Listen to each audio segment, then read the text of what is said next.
जय श्री कृष्ण। मित्रों नमस्कार, आपका हार्दिक अभिनंदन करता हूं। मैं विनोद शुक्ला प्रयागराज से हमारे YouTube चैनल आत्मसृजन में।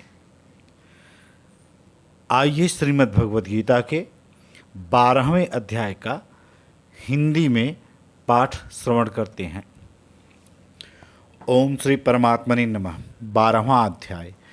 इस प्रकार भगवान के वचनों को सुनकर अर्जुन बोले, हे मनमोहन, जो अनन्य प्रेमी भक्तजन इस पूर्वोक्त प्रकार से निरंतर आपके भजन ध्यान में लगे हुए आप सगुण रूप परमेश्वर को अति श्रेष्ठ भाव से उपासते हैं और जो अविनाशी सच्चिदानंद घन निराकार को ही उपासते हैं, उन दोनों प्रकार के भक्तों में अति उत्तम योगवेत्ता कौन है? इस प्रकार अर्जुन के पूछने पर श्री कृष्ण भगवान बोले, हे अर्जुन, मेरे में मन को एकाग्र करके निरंतर मेरे भजन ध्यान में लगे हुए जो भक्तजन अतिशय श्रेष्ठ श्रद्धा से युक्त हुए मुझ सगुण रूप परमेश्वर को भजते हैं, वे मेरे को योगियों में भी अति उत्तम योगी मान्य हैं। अर्थात उनको मैं अति श्रेष्ठ मानता हूँ।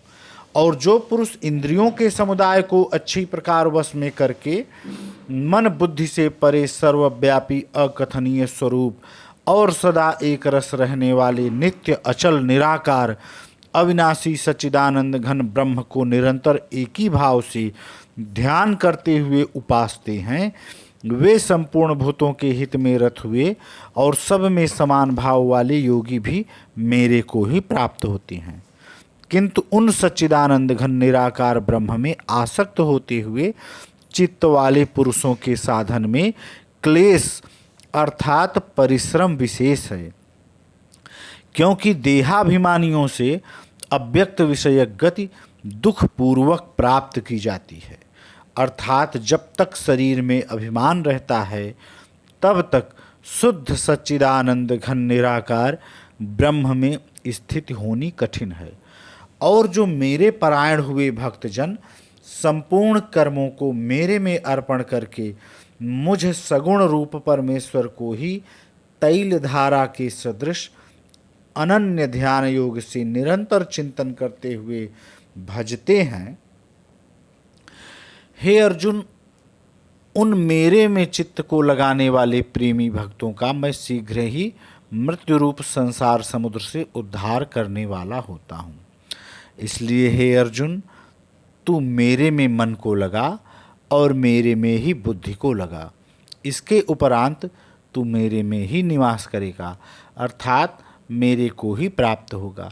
इसमें कुछ भी संशय नहीं है। यदि तू मन को मेरे में अचल स्थापन करने के लिए समर्थ नहीं है तो हे अर्जुन, अभ्यास रूप योग के द्वारा, देखिए अभ्यास रूप का नीचे अर्थ दिया है, भगवान के नाम और गुणों का श्रवण, कीर्तन, मनन तथा श्वास के द्वारा जप और भगवत प्राप्ति विषयक शास्त्रों का पठन पाठन इत्यादि चेष्टाएं भगवत प्राप्ति के लिए बारंबार करने का नाम अभ्यास है। तो हे अर्जुन, अभ्यास रूप योग के द्वारा मेरे को प्राप्त होने के लिए इच्छा कर। यदि तू ऊपर कहे हुए अभ्यास में भी असमर्थ है तो केवल मेरे लिए कर्म करने को ही परायण हो। परायण का भी अर्थ दिया है नीचे, स्वार्थ को त्याग कर तथा परमेश्वर को ही परम आश्रय और परम गति समझकर निष्काम प्रेम भाव से सती शिरोमणि पतिव्रता स्त्री की भांति मन, वाणी और शरीर द्वारा परमेश्वर के लिए ही यज्ञ, दान और तपादि संपूर्ण कर्तव्य कर्मों के करने का नाम भगवत अर्थ कर्म करने के परायण होना है। इस प्रकार मेरे अर्थ कर्मों को करता हुआ भी मेरी प्राप्ति रूप सिद्धि को ही प्राप्त होगा।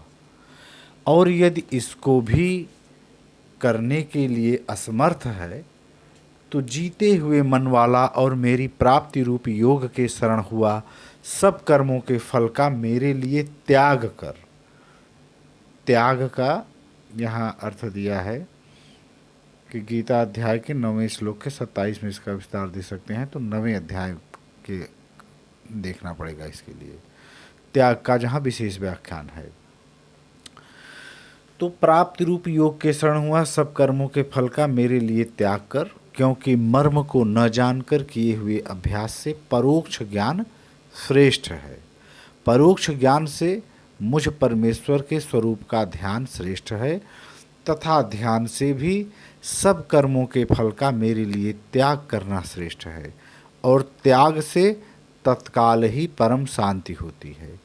इस प्रकार शांति को प्राप्त हुआ जो पुरुष सब भूतों में द्वेष भाव से रहित एवं स्वार्थ रहित, सबका प्रेमी और हेतु रहित दयालु है, तथा ममता से रहित एवं अहंकार से रहित, सुख दुखों की प्राप्ति में सम और क्षमावान है, अर्थात अपराध करने वालों को भी अभय देने वाला है, तथा जो ध्यान में युक्त हुआ निरंतर लाभान में संतुष्ट है, तथा मन और इंद्रियों सहित शरीर को वश में किए हुए मेरे में दृढ़ निश्चय वाला है, वह मेरे में अर्पण किए हुए मन बुद्धि वाला मेरा भक्त मेरे को प्रिय है।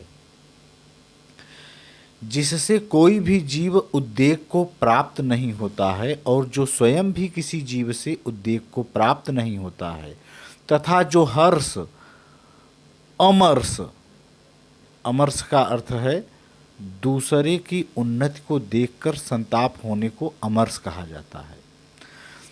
तो यहाँ कह रहे हैं भगवान की जो हर्ष अमर्ष भय और उद्वेगादिकों से रहित है, वह भक्त मेरे को प्रिय है। जो पुरुष आकांक्षा से रहित तथा बाहर भीतर से शुद्ध, इसका व्याख्यान बाहर भीतर से शुद्ध का गीता अध्याय के 13वें श्लोक की 7वीं टिप्पणी में देखना चाहिए। तो बाहर भीतर से शुद्ध और चतुर है, अर्थात जिस काम के लिए आया था उसको पूरा कर चुका है, एवं पक्षपात से रहित और दुखों से छूटा हुआ है। वह सर्व आरंभों का त्यागी, अर्थात मन वाणी और शरीर द्वारा प्रारब्ध से होने वाले संपूर्ण स्वाभाविक कर्मों में कर्तापन के अभिमान का त्यागी मेरा भक्त मेरे को प्रिय है। जो न कभी हर्षित होता है, न द्वेष करता है, न सोच करता है, न कामना करता है, तथा जो शुभ और अशुभ संपूर्ण कर्मों के फल का त्यागी है, वह भक्ति युक्त पुरुष मेरे को प्रिय है। जो पुरुष शत्रु मित्र में और मान अपमान में सम है, तथा सर्दी गर्मी और सुख दुखादि द्वंद्वों में सम है, और सब संसार में आसक्ति से रहित है, तथा जो निंदा स्तुति को समान समझने वाला और मननशील है, अर्थात ईश्वर के स्वरूप का निरंतर मनन करने वाला है, एवं जिस किस प्रकार से भी शरीर का निर्वाह होने में सदा ही संतुष्ट है और रहने के स्थान में ममता से रहित है, वह स्थिर बुद्धि वाला भक्तिमान पुरुष मेरे को प्रिय है। और जो मेरे परायण हुए, अर्थात मेरे को परम आश्रय और परम गति एवं सबका आत्मरूप और सबसे परे परम पूज्य समझकर विशुद्ध प्रेम से मेरी प्राप्ति के लिए तत्पर हुए श्रद्धायुक्त पुरुष इस ऊपर कहे हुए धर्ममय अमृत को निष्काम भाव से सेवन करते हैं, वे भक्त मेरे को अतिशय प्रिय हैं।